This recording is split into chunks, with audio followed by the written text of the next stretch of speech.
Hai sahabat Halo Sehat, bagaimana kabar Anda hari ini? Jumpa lagi dengan saya Dr. Deta. Batuk merupakan salah satu kondisi yang membuat seseorang tidak nyaman. Terlebih batuk muncul ketika melakukan aktivitas harian. Namun tahukah Anda bahwa batuk tidak hanya berdampak buruk bagi kesehatan, namun batuk juga memiliki manfaat baik bagi tubuh. Dengan batuk, tubuh bisa mengeluarkan lendir atau zat asing dari saluran udara yang bisa mengiritasi paru-paru. Batuk biasanya tidak berlangsung lama, hanya beberapa hari atau beberapa minggu. Hal ini terjadi ketika tubuh sedang flu atau masuk angin. Setelah itu batuk akan hilang dengan sendirinya. Namun terkadang batuk juga menjadi pertanda adanya masalah serius pada tubuh. Lalu apa yang menyebabkan batuk terjadi selama berbulan-bulan? Sebelum membahas lebih lanjut, silakan subscribe dan aktifkan lonceng notifikasi agar tidak ketinggalan informasi kesehatan teraktual dari Halo Sehat ya.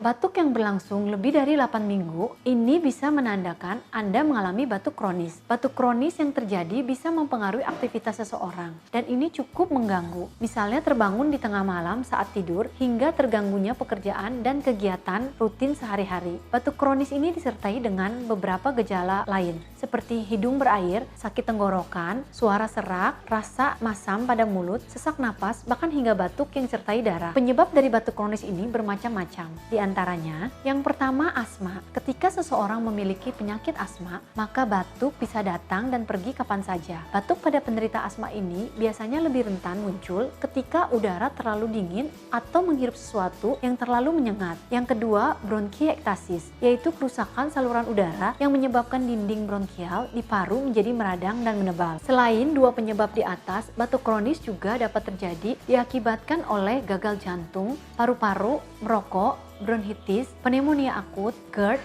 hingga kanker paru-paru. Batuk kronis ini juga lebih rentan dialami oleh mantan perokok dan orang yang sangat sering terpapar asap rokok atau perokok pasif. Untuk penanganan atau pengobatan yang dilakukan yaitu berbeda-beda, tergantung dari apa yang menyebabkan Anda mengalami batuk. Untuk itu, jika Anda sudah mengalami batuk lebih dari 3 minggu, pastikan untuk segera konsultasi dengan dokter agar mendapatkan pemeriksaan dan penanganan lebih lanjut. Itulah penjelasan mengenai batuk. Terima kasih telah menyaksikan video Halo Sehat kali ini. Jangan lupa untuk like dan subscribe. Anda juga dapat mengaktifkan lonceng notifikasi agar tidak ketinggalan informasi kesehatan lainnya. Saya Dr. Deta, sampai jumpa di video lainnya.